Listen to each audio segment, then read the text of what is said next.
Hello students, welcome to our YouTube channel NET JEE exam.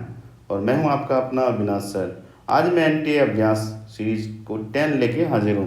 तो करते हैं अपने क्वेश्चन की शुरुआत। हमारा क्वेश्चन नंबर फर्स्ट। देखो, ये क्वेश्चन मैं बहुत ही अच्छे तरीके से सिलेक्ट इसलिए किया हूँ कि अप्लाइड क्वेश्चन है। इस क्वेश्चन में आपसे ये टारगेट किया जा रहा है कि आप गोल्जी बॉडी साथ साथ रफ एंडोप्लाज्मिक रेटिकुलम इन दोनों के फंक्शन को आप समझ पाओ, राइट। तो अगर किसी सेल में, क्वेश्चन का कहना यह है कि सेल में अगर लार्ज क्वांटिटी में रफ ईआर यानी अगर R E R and Golgi bodies अगर ज़्यादा हैं तो वो कौन से सेल हो सकते हैं। तो पहले मैं आपको बता दूं कि रफ ईआर और गोल्गी बॉडी अगर होते हैं, देखो रफ ईआर और गोल्गी बॉडी से प्रोटीन का कहीं ना कहीं लेना है। तो यहाँ प्रोटीन की सिंथेसिस यानी ये बताएगा कि ये प्रोटीन सिंथेसिस हाई है, यानी प्रोटीन सिंथेसिस के बाद उसकी मॉडिफिकेशन होगी। That means if any cell has large number of Golgi body and endoplasmic reticulum, it means it has high production of protein. अगर प्रोटीन हाई है तो कौन सा ऐसा सेल होगा जिसमें प्रोटीन होगा। देखो, गार्ड सेल जो है वो स्टोमेटा में होता है और ये opening and closing of stomata में हेल्प करता है, जिसमें आप देखोगे तो पोटेशियम आयन का रोल होता है। तो यहाँ पे गार्ड सेल जो है वो नहीं हो पाएगा। बैक्टीरिया में कंप्लीट सेल उठा रखा है जिसमें सब कुछ होता है, तो ऑब्वियसली ऑर्गेनिज्म में ये भी नहीं होगा। मेसोफिल जो है ऑलरेडी फिर आपके स्टोमेटा को टारगेट किया जा रहा है लीफ में, और यहाँ पे क्लोरोफिल होता है, और क्लोरोफिल का मतलब होता है फोटोसिंथेसिस। और फोटोसिंथेसिस में हाई प्रोटीन हो, इससे कोई लेना देना नहीं है। जो लिम्फोसाइट है हमारा, लिम्फोसाइट यहाँ से हमारा एंटीबॉडी यानी it helps in making antibody, और ये एंटीबॉडी क्या होता है, प्रोटीन। इसलिए आपका सी बेस्ट आंसर होगा।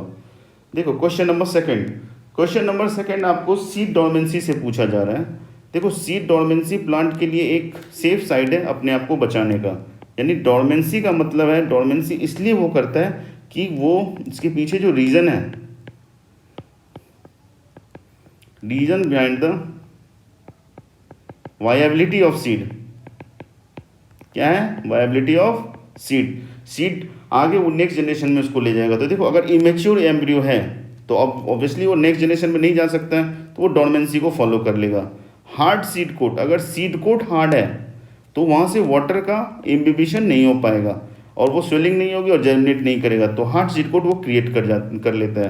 प्रेजेंस ऑफ जर्मिनेशन इनहिबिटर, देखो ये एक केमिकल्स हैं जो उससे जर्मिनेशन करने ही नहीं देगा। अगर सपोज एम्ब्रियो इमेच्योर है तो उस समय वो जर्मिनेशन नहीं कर पाएगा, तो उसका प्रेजेंस जो उसका इनहिबिटर है वो भी उसको रोक के रखेगा। तो ऑब्वियसली ऑल ऑफ द जो है इसका बेस्ट ऑप्शन में आएगा।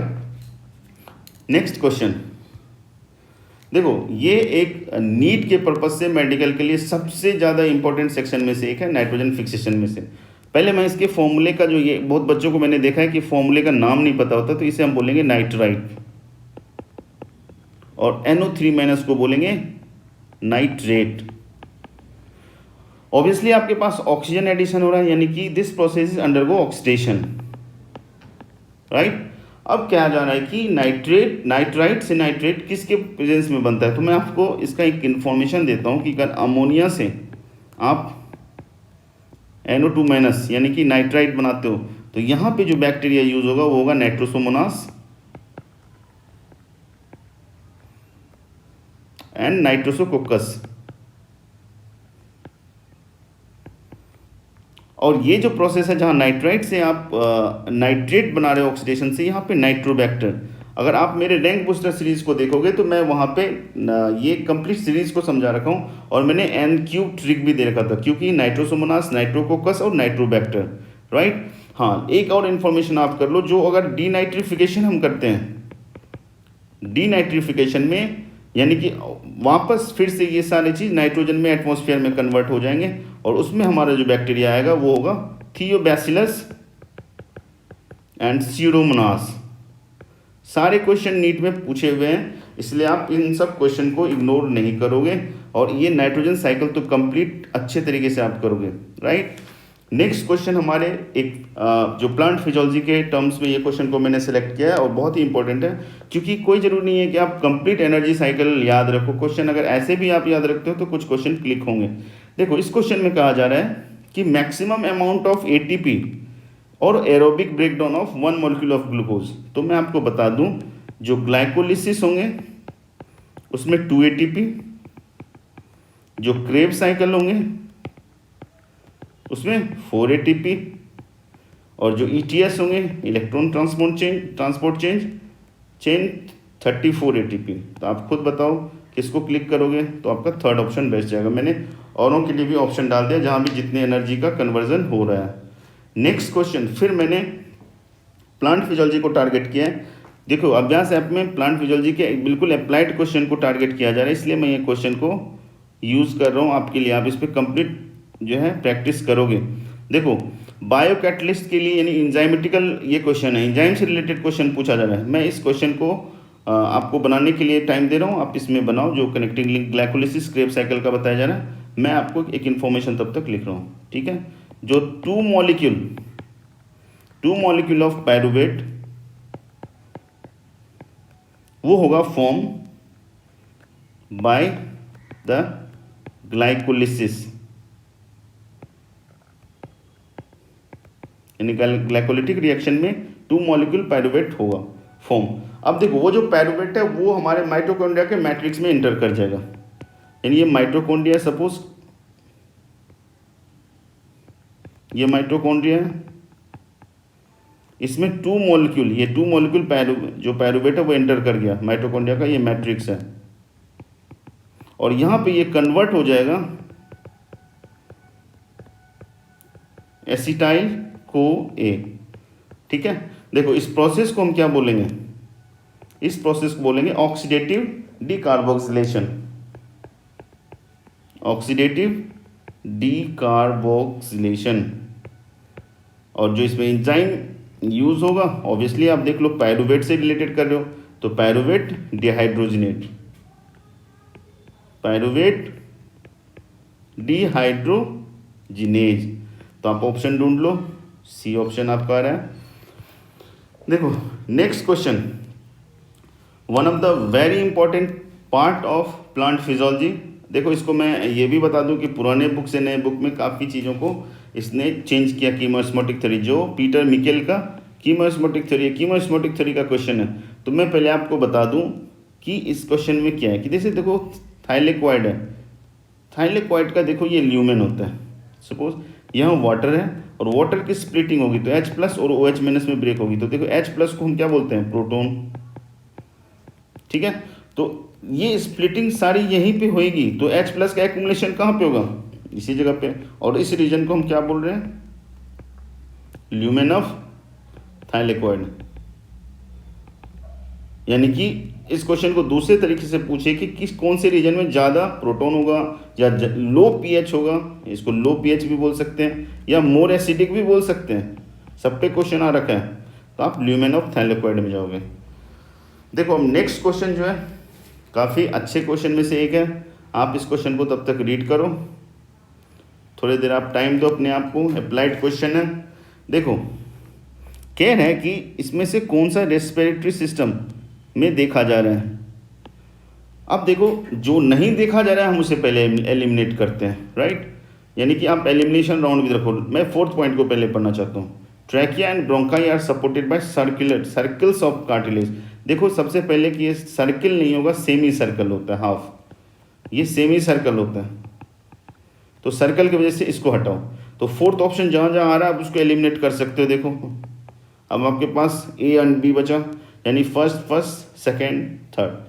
अब नेक्स्ट में देखो, पहले मैं सेकेंड लाइन को पढ़ता हूँ। Wall of the alveoli are made up of cuboidal epithelium. देखो एल्वेलाई में एक्सचेंज ऑफ गैसेज होंगे और एक्सचेंज गैसेज के लिए ये अल्ट्रा थिन होना चाहिए और थिन के लिए स्क्वामस चाहिए, राइट, क्यूबाइडल नहीं चाहिए, इसलिए ये नहीं होगा। तो आपका आंसर एलिमिनेशन राउंड से फर्स्ट और थर्ड आ रहा है, वो बी होगा। लेकिन इसमें आप देख लो, यानी कि फर्स्ट क्वेश्चन कह रहा है cartilage bronchi them to expand, absence of cartilage in the small bronchi allowed to the expand. Obviously अभी मैंने बताया, लेकिन उसी कार्टिलेज को यहाँ पे उसने सर्कुलर बोल के ये क्वेश्चन को गलत करवाने की कोशिश किया। तो एलिमिनेशन राउंड से इस क्वेश्चन को आपने सॉल्व किया। देखो नेक्स्ट क्वेश्चन फिजियोलॉजी का बहुत ही अप्लाइड क्वेश्चन में से है, ये रेनिन एंजियोटेंसिन मैकेनिज्म से है, ठीक है। ये रैस मैकेनिज्म का क्वेश्चन है। इसको बनाने से पहले देखो इंक्रीजिंग ब्लड प्रेशर से रिलेटेड पूछा जा रहा है। करेक्ट ऑर्डर, देखो इसमें एक कन्फ्यूजन ये होता है कि इंक्रीजिंग ब्लड प्रेशर का मतलब ये है कि पहले वो डिक्रीज रहा होगा, अब हमें बढ़ाना है। यानी कि आप दोनों तरीके से सोच सकते हो, लेकिन क्वेश्चन में इंक्रीज क्यों करवा रहे हो? नॉर्मली रखेंगे ना हम ब्लड प्रेशर इंक्रीज इसलिए करवा रहे हैं क्योंकि ब्लड प्रेशर यहाँ डिक्रीज है। देखो ब्लड प्रेशर जैसे ही डिक्रीज होगा तो जो बीपी है, जो ब्लड प्रेशर है, या आप इसको ग्लोमेरुलर फिल्ट्रेशन रेट जीएफआर है, ये हमारा डाउन खाएगा। अब देखो निकलेंगे यहाँ से हमारे रेनिन अंकल, रेनिन रिलीज हुआ। देखो डाइजेशन का रेनिन का RENNIN होता है, यहाँ सिंगल एन है, ये भी क्वेश्चन में पूछा गया। कहाँ से निकलेगा? किडनी, ठीक है। तो देखो फर्स्ट ऑप्शन में सब में किडनी दे रखा है, तो आप एलिमिनेट नहीं कर सकते हो। अब यहाँ पे जो एक्शन होगा, रेनिन जो निकला किडनी से, वहाँ एक्शन करेगा जाके, एक्शन ऑन लीवर। देखो सेकेंड ऑप्शन में लीवर, जहाँ जहाँ इसको रखो, लंग्स दिया हटाओ, तो दो ऑप्शन लीवर आ रहा है। अब लीवर के बाद क्या होगा? ये एंजियोटेंसिन 1 में कन्वर्ट होगा, एंजियोटेंसिन 1। अब इसके बाद लंग्स में, इन लंग्स, एक्चुअली लंग्स का यहाँ पे डस्ट सेल होता है, जो वही मेगा कैरियोटिक सेल जो है, फैगोसिटिक नेचर होता है, ये इसको कन्वर्ट करेगा एंजियोटेंसिन 2 में, एंजियोटेंसिन 2। अब बताओ नेक्स्ट, अभी हमने लंग्स को एलिमिनेट किया, अब लीवर वाला है, दो ऑप्शन है। लीवर के बाद क्या हमने लाया? लंग्स इसमें आ रहा है आंसर, और ये एडनल, तो ये कैंसिल, आंसर तो आपका निकल गया, लेकिन फिर भी आप समझ लो। अब यहाँ से फाइनली वो क्या करेगा? लंग्स से एंजियोटेंसिन 2 कन्वर्ट हुआ, अब वो जाके वैसो कंस्ट्रिक्टर होगा, यानी वैसो कंस्ट्रिक्शन करवाएगा। और वैसो कंस्ट्रिक्शन से क्या होगा? ये ब्लड वेसल्स है, इसको कंस्ट्रिक्ट करवा दो, तो ये और पतला हो गया, तो क्या हो गया? नाउ बीपी इंक्रीज, ठीक है। और यहाँ पे फिर क्या होगा? ये जो इंक्रीज कर रहा है यहाँ पे एल्डोस्टेरोन, और एल्डोस्टेरोन का मतलब एड्रेनल ग्लैंड। तो आपका आंसर ये काफ़ी ज़्यादा अप्लाइड क्वेश्चन है, और एम्स वगैरह जब भी हमारे नीट के साथ एग्जाम हो रहा है तो ऐसे क्वेश्चंस की प्रोबेबिलिटी बनती है, और बिल्कुल फ्रेश न्यू टाइप क्वेश्चन है। तो प्लीज़ ऐसे क्वेश्चन पे कंसंट्रेट करो और कॉन्सेप्ट को क्लियर करो। नेक्स्ट क्वेश्चन देखो, नेक्स्ट क्वेश्चन को मैंने सेलेक्ट इसलिए किया है कि ये एक रिवीजन भी हो जाए, आपको इन्फॉर्मेशन भी मिल जाए, और इसे आप इस बहाने क्वेश्चन के थ्रू देख लो। अगर याद है तो बहुत अच्छी बात है, आप बनोगे मेडिकल फ्यूचर के डॉक्टर तो बनना ही है। देखो जो बॉल एंड सॉकेट जॉइंट है, बॉल एंड सॉकेट जॉइंट जो है वो ह्यूमरस एंड पेक्टर जो हमारा गडेल है वहाँ से, तो ये आप बॉल एंड सॉकेट को 5th के साथ आप कनेक्ट करो। देखो मेन एलिमिनेशन राउंड से मैं आपको ये बताना चाहता हूँ, जो पिवोट है, पिवोट पे बहुत क्वेश्चन पूछता है, तो मैं आपको बताऊँ जो पिवोट है उसके लिए हमारा एटलस एंड एक्सिस है। ये बता दूँ एटलस एक्सिस क्या है? जैसे ये आपका क्रेनियम हुआ, मुंडी आपका हो गया हेड, क्रेनियम से ये वर्टिब्रल कॉलम निकल रहा है, तो देखो ये फर्स्ट वर्टिब्री जो है इसका नाम है एटलस, सेकेंड वर्टिब्री है, कलर में चेंज कर देता हूँ, सेकेंड वर्टिब्री है, इसका नाम है एक्सिस। देखो ये दोनों के बीच जो जॉइंट है, ये जो एक दूसरे के ऊपर मूव करेगा वो पिवट जॉइंट, जैसे पिवट का मतलब होता है कील जैसा ठोका हुआ, उस टाइप से। तो पिवट सी जो है हमारा ऑप्शन उसका सेकंड जा रहा है, तो आप वैसे भी देख लो, सी का सेकंड यहाँ है, सी का सेकंड यहाँ नहीं है, सी का सेकंड यहाँ नहीं है, सी का सेकंड नहीं है, तो आंसर तो आप एक से एलिमिनेट कर सकते हो। लेकिन अब ये चीज़ आप जान लो कि जो हमारा पिवट हो गया वो हमने एटलस एक्सिस कर दिया, जो हमारा हिंज है, देखो दरवाजे में हिंज लगे होते हैं, वही हिंज से इसका लेना देना है। देखो यहाँ पे हिंज जो है हमारा, हिंज में जाएगा नी जॉइंट, और नी का मतलब जो इसके ऊपर पैटेला है वो रीजन में बता रहा हूँ, तो ये हिंज जॉइंट में जाएगा। तो आपका बॉल एंड सॉकेट में चला गया आपका ह्यूमरस एंड पेक्टोरल, और पेक्टोरल भी आप कर लो। सेकंड हिंज, हिंज में हमने कहाँ ले गया? नी जॉइंट पे ले गया हमने, राइट। पिवट को हमने एटलस एक्सिस पे कर दिया। लास्ट बचा हमारा सैडल, देखो सैडल के लिए कार्पल्स मेटाकार्पल्स, ये फिंगर्स में ये जो वाला रीजन है तो यहाँ पर का ये, तो कार्पल्स मेटाकार्पल्स, तो आपका ये ऑप्शन। एलिमिनेशन राउंड भी मैंने बताया कैसे करना है, वो आप स्मार्ट रहोगे तो वैसे एलिमिनेट कर लोगे ऐसे क्वेश्चंस में, बट ये एक इन्फॉर्मेशन है। और जॉइंट्स ये सोच लो कि आपका कंप्लीट ये जॉइंट कवर्ड हो गया यहाँ पे, ठीक है। नाउ लास्ट क्वेश्चन, बहुत खुश हो रहे होगे क्योंकि अब ये आपका सेशन खत्म होने वाला है। देखो इस क्वेश्चन में इनकरेक्टली पेयर्ड करने की बात कर रहे हैं, यानी कि जो जिसका फंक्शन है, जो उसमें फंक्शन नहीं है वो बता दो, ठीक है। तो देखो होम्योस्टैटिक कंट्रोल का मतलब जैसे हमारे बॉडी में होम्योस्टैसिस है, हमारा टेम्परेचर कांस्टेंट है, हमारा बॉडी का हर चीज़ जामेट्रिकल एक्टिविटी एंजाइम का एक्शन सब कांस्टेंट है। तो जो होम्योस्टैटिक कंट्रोल है, देखो incorrectly pair with its function, ध्यान से देखना, यानी जिसे हम पकड़ेंगे वो उसका इनकरेक्टली होगा, बाकी सब करेक्ट है। तो मैं आपको एग्जैक्ट सेरिबेलम की बात कर देता हूँ, लैंग्वेज कॉम्प्रिहेंशन ये दे दिया, जबकि सेरिबेलम का जो एक्चुअल काम है ये होगा involve in the coordination of voluntary motor moment, बहुत डायरेक्ट क्वेश्चन इस पे आता है, ठीक है, एंड बैलेंसिंग। यानी कि देखना, एक कोई जो दारू पी के आया हुआ है ड्रंकर्ड है, वो झूमते रहते हैं और लेकिन उसे लगता है कि वो बिल्कुल बैलेंस है, एक्चुअली उसका सेरिबेलम का एरिया हिल जाता है, ठीक है, जबकि सेरिबेलम का फंक्शन इसने लैंग्वेज और कॉम्प्रिहेंशन डाल दिया। तो आप इस क्वेश्चन को एक इन्फॉर्मेशन लो, ये इसका आंसर इसलिए हुआ क्योंकि ये रॉन्ग है और रॉन्ग पूछ रहा है, बाकी सब का एक्चुअल फंक्शन है, तो आप फंक्शन को भी वहाँ से आप कोरिलेट कर सकते हो। तो ये हमारे टॉप 10 आज के अभ्यास ऐप के क्वेश्चन हो गए। आई होप कि आप लोगों को हमारा ये एफर्ट्स अच्छा लगा होगा। और आपकी पढ़ाई कैसी चल रही है, कैसे प्रिपरेशन चल रहे हैं आपके? नीट के बारे में ज़्यादा दिमाग ये नहीं लगाना क्या होगा नहीं होगा, 0 ईयर होगा, कैंसिल होगा, आप अपना काम करते जाओ, राइट।